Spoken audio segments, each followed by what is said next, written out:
Las iglesias de la actualidad están viviendo en un momento de tensión.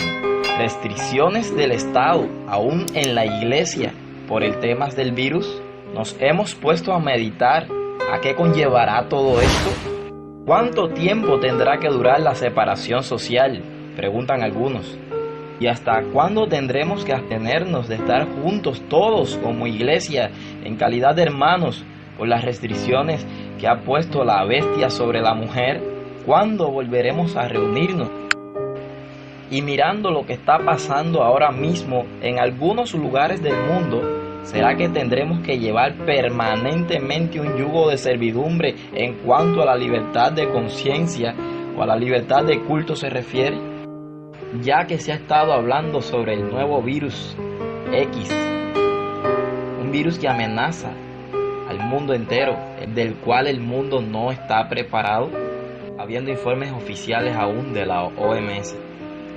Sobre este punto hay pastores evangélicos y aún también ministros ecuménicos que están despertando, que no quieren bajo ningún concepto servirle a Faraón, servir al rey de Egipto, servir a Babilonia ni a Roma. Vamos a pasearnos en un pequeño ejemplo de ellos que me ha motivado grandemente en todo esto. Nadie me va a decir, abran los templos, pero no vayan muy lejos. Nadie. Ningún faraón me va a decir, abran los templos, pero no se vayan muy lejos. El Estado no tiene autoridad para despojarnos de nuestro llamado, pastores.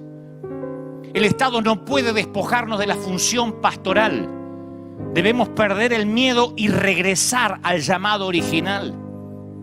Después de todo, es el único llamado que tenemos. El Estado no me puede decir cómo obedecer a mi llamado, así como no le puede decir a un médico cómo hacer su trabajo y a quién atender, a quién no, y de la manera en que lo tiene que hacer.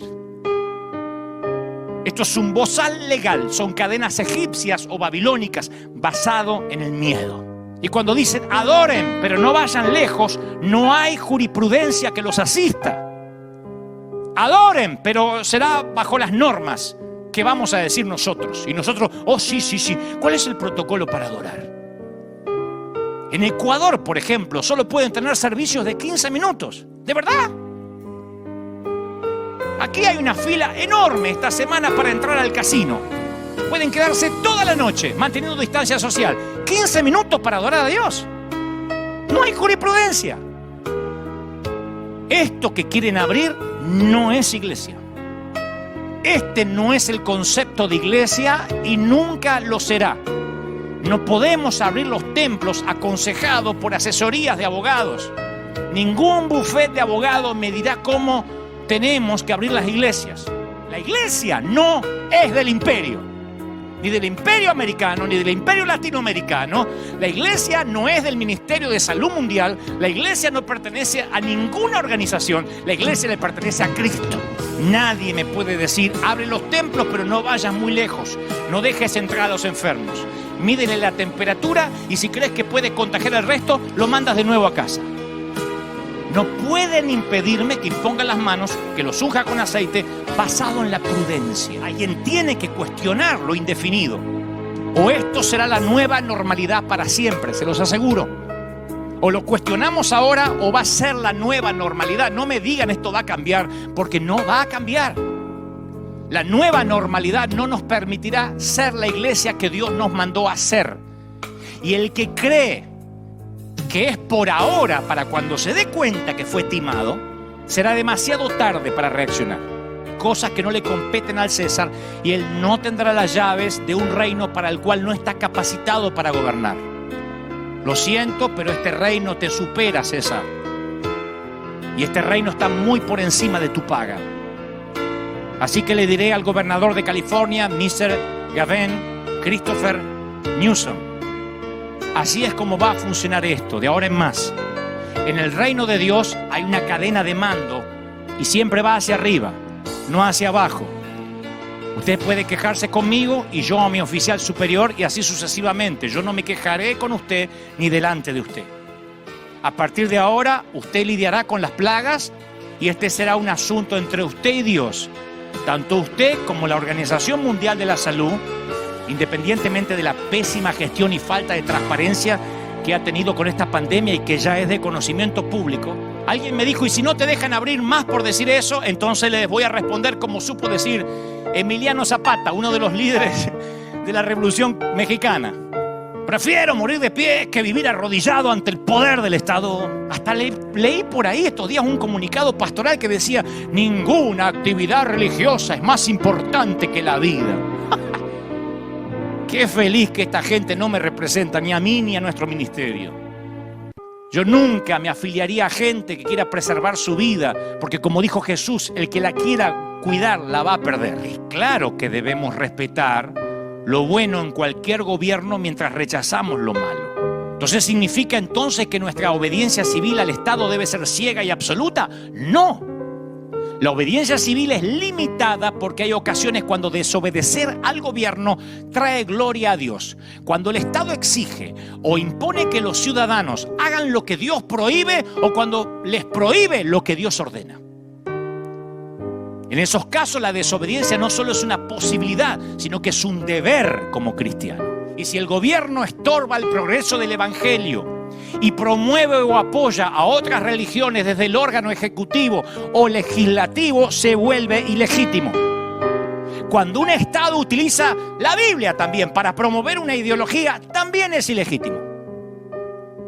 En resumen, cuando un gobierno deja de ser una autoridad legítima de parte de Dios, es por cuanto no sirve a los propósitos de Dios, sino a lo de su partido, a lo de la mayoría, a Satanás, a lo que sea, pero ya no es digno de respeto u honor civil y debe ser confrontado legítimamente por los cristianos que tenemos un llamado. Si abrimos el arena será para todos o nunca más lo abriremos y nos congregaremos en una plaza. No podrán reprimir y dispararle gases o tirarle gases lacrimógenos a miles y miles de hispanos que adoraremos a Dios a la intemperie. Seré otra vez el predicador de las calles. Al cabo ahí me forjé. Volveré a los estadios abiertos o a cualquier lugar donde no tenga que echar a nadie que quiera adorar a Dios. Pero desde ya, no se las haré fácil. Al gobernador, a la Organización Mundial de la Salud y a todos los que están muertos de miedo tendrán una espina clavada en el talón, aquí, en Anaheim. Y tarde o temprano saldremos a la calle y ustedes tendrán que elegir. Si me meten preso, haremos una movilización de miles frente a la cárcel. ¿Todos o nadie? Esto es iglesia.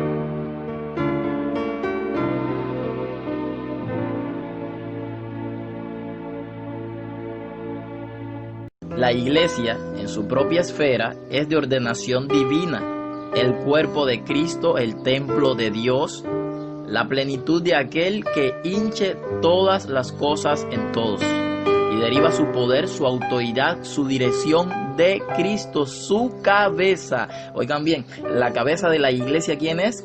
Cristo. La autoridad es la de Cristo.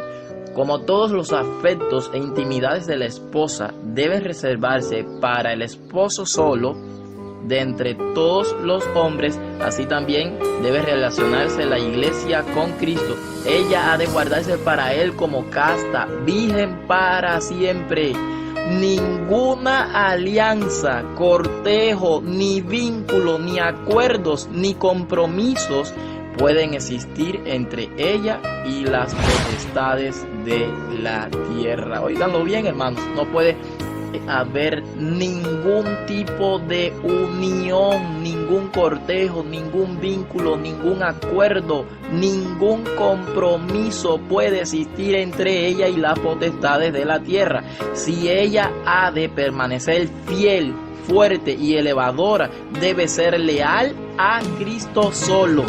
Su propósito en la tierra es llevar las almas a la perfecta y divina unión con Cristo que ella misma posee. No puede hacerlo si traiciona la verdad o renuncia a su pureza. El Estado también ha sido ordenado por Dios para conservar el orden y proteger a los hombres contra la violencia. Existe a causa del pecado. Si no hubiese pecado, no tendría razón de existir. Su misión consiste solamente en evitar, por medio del temor de las penalidades, que cometan el mal las personas de malas intenciones. Actuando en su propia esfera es siempre útil y lo será mientras exista el pecado. En el cumplimiento de su más alto propósito no puede tener unión alguna con la religión o con la iglesia. La religión no debe hallar cabida en los, ¿qué dice aquí? En los libros de sus estatutos. Y la iglesia no debe hallar reconocimiento allí. Estoy leyendo El deseado de toda la gente, página 776. Tales son los propósitos divinos plenamente presentados en la palabra respecto de la iglesia y el Estado. La iglesia divina crece por la vida de Dios y es amoldada y guiada por la palabra de Dios. Así que quien tiene que guiar a la iglesia es la palabra de Dios, no la palabra de ningún hombre, ni el mandato de ningún hombre. El Estado es ordenado en general según las exigencias de la época y el lugar de su existencia, y ejerce la debida jurisdicción cuando atiende con carácter civil sus propios asuntos, sin tener nada que ver con la religión. Ahora, escuchen bien, ha sido objeto del estudio y esfuerzo de Satanás unir la iglesia y el Estado desde el principio. Separados son útiles y valiosos para la vida del mundo. Unidos vienen a ser un veneno mortífero, tanto para el cuerpo político como para el cuerpo eclesiástico. ¿Cómo dice? Un veneno. Unidos, la unión iglesia y el Estado es un veneno mortífero. De una unión tal brotan las grandes bestias apocalípticas que desgarran cruelmente y aplastan despiadadamente la vida de todos los que se le oponen. Véase Daniel 7, yo diría también Daniel 8, Apocalipsis 12, 13, 17, Daniel 11, etc. El tiempo de angustia que espera el pueblo de Dios requerirá una fe inquebrantable. Sus hijos deberán dejar manifiesto que Él es el único objeto de su adoración y que por ninguna consideración, ni siquiera la vida misma, pueden ser inducidos a hacer la menor concesión a un culto falso. Para el corazón leal, los mandamientos de hombres pecaminosos y finitos son insignificantes frente a la palabra del Dios eterno. Obedecerán a la verdad, aunque el resultado haya de ser encarcelamiento, destierro o muerte. Terrible será la crisis a que llegará el mundo. Unidos los poderes de la tierra para hacer la guerra a los mandamientos de Dios, decretarán que todos los hombres, pequeños y grandes, ricos y pobres, libres y esclavos, se conformen a las costumbres de la iglesia y observen el falso día de reposo. Esto nosotros lo encontramos claramente en el libro de Apocalipsis, los últimos versículos del capítulo 13, y aquí estoy leyendo el versículo 16. Todos los que se nieguen, dice en el libro de Maranata, 26 de julio, todos los que se nieguen a someterse serán castigados por la autoridad civil y finalmente se decretará que son dignos de muerte. Por otra parte, la ley de Dios que impone el día de reposo del Creador exige obediencia y amenaza con ira de Dios a los que violen sus preceptos. Alabado sea el nombre del Señor. Por una parte tenemos a la ira del dragón, Apocalipsis 12:17. Por otro lado tenemos que la ira de Dios amenaza a aquellos que desobedecen sus preceptos. ¿Qué preferimos, tener la ira del dragón sobre nosotros o la ira de Dios sobre nosotros? Es preferible tener la ira del dragón. ¿Cuál será el punto culminante para esta crisis final que se avecina? En el tercer párrafo del 26 de julio del libro de Maranatha nos dice: el sábado será la gran piedra de toque de lealtad, pues es el punto especialmente controvertido. Y cuando esta piedra de toque le sea aplicada finalmente a los hombres, entonces se trazará la línea de demarcación entre los que sirven a Dios y los que no le sirven. Dios está despertando a sus fieles. Apocalipsis 18 está a punto de entrar en su pleno cumplimiento. Hermano y amigo que amas a Dios, ¿estás preparado para la persecución que se avecina? ¿Estamos preparados para el cumplimiento de los últimos versículos del capítulo 13 de Apocalipsis? Todo lo que está pasando ahora mismo en el mundo entero es la ira del dragón sobre la iglesia, sobre la mujer, porque se avecina la persecución contra el remanente. La unión de la iglesia y el Estado era todo lo que necesitaba para el dominio de la misma. Apocalipsis 13 ha llegado a su cumplimiento final. Solo falta el desarrollo de la última fase de este evento, cuando se pondrá en vigencia una ley por el Estado, apoyado por las iglesias y empujados por la misma, lo que dará lugar a la más grande persecución y lucha que vendrá sobre todo el planeta Tierra.